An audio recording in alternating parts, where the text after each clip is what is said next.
Hi everybody, welcome to this video. This video deals with Module 20 for Business, Math, and Calculators. And in this module, we talk about something called unit price. Unit price is an application of ratios, essentially.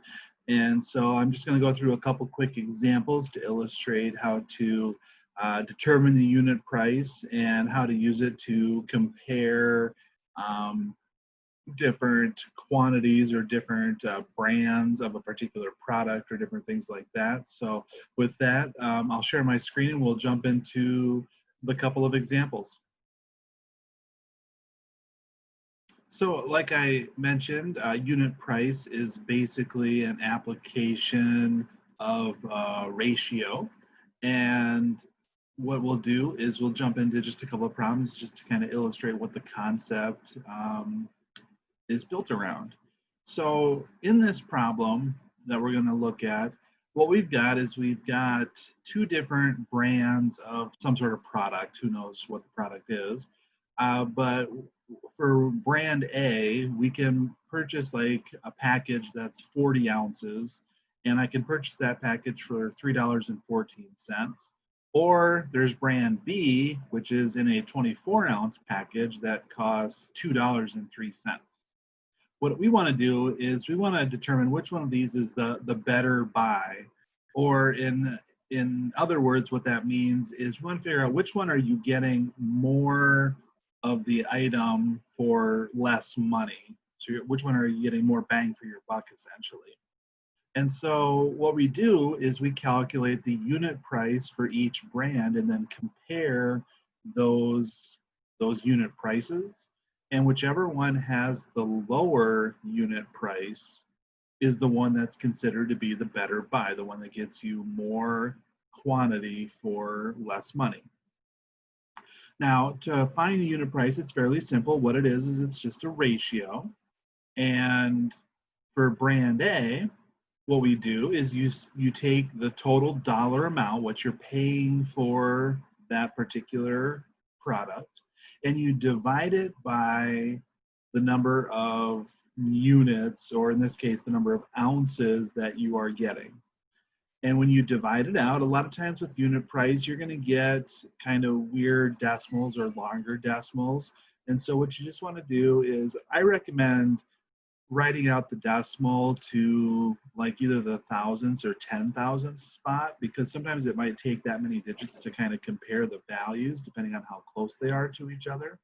I know it's weird to write dollars, with, more decimal places than just the hundreds or the cents idea, but for unit price, it might be handy to do that.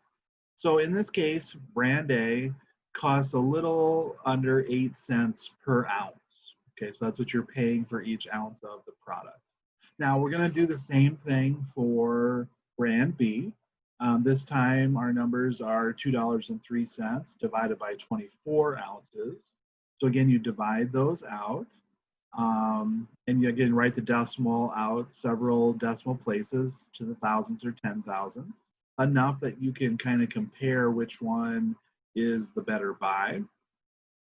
For brand B, it's a little over 8 cents per ounce. And so now when we look at our two values, we can more easily decide which one is the better buy, which one has the lower cost and gets you more bang for your buck. So in this case, our final answer is going to be brand A, because 0.785 is less than 0.0846. A little under 8 cents is more or less than a little more than 8 cents. So brand A is our choice, and that's the final answer. Okay. So to find unit price, basically all you do is you take the dollar amount divided by the quantity, and that gets you the number that you can then easily compare between the different brands or different situations. Okay, with that, let's look at another sample problem, just another context that you might see unit price in. So again, I want to find the better buy. So this time, I'm going to buy some pop or soda, whichever one you like to call it. And I can buy it in two different ways. I can either get a 12-pack of 12-ounce cans, or I can get a 6-pack of 17-ounce bottles. All right, so I want to figure out which one's going to get me basically more soda for less money. Now, the one difference in this situation that you got to be kind of careful with is figuring out the actual quantity of soda that you are purchasing. So when I look at the first situation, I'm buying 12 12-ounce cans. So what that means is if I multiply, I'm actually getting 144 ounces of soda. So 12 times 12 is 144. So when I set up that unit price, I'm going to take the $4.99 and divide it by 144 because that's the total amount, the total number of units that I'm actually getting for the cost that I am paying. So $4.99 divided by 144 gets me 0.0347. So a little over 3 cents per ounce is what I'm paying for the cans of soda.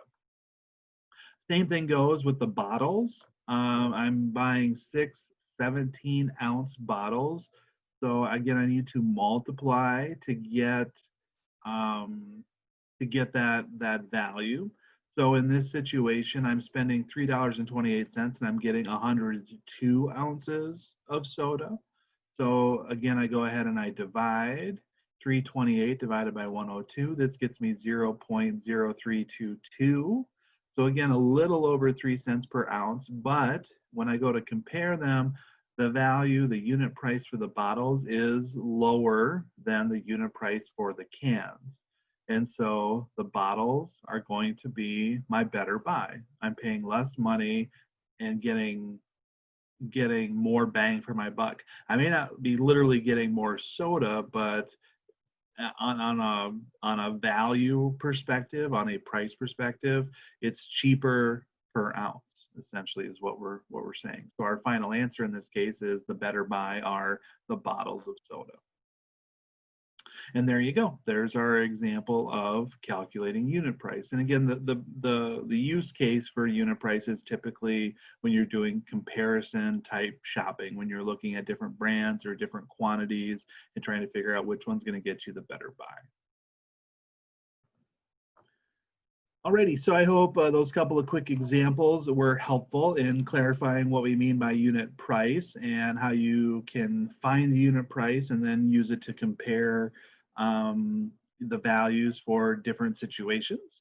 If you have any questions, please let me know. Otherwise, I wish you the best of luck as you are working on some homework problems and getting ready for the quiz. If you need anything, be sure to let me know. Otherwise, I will catch you in the next video.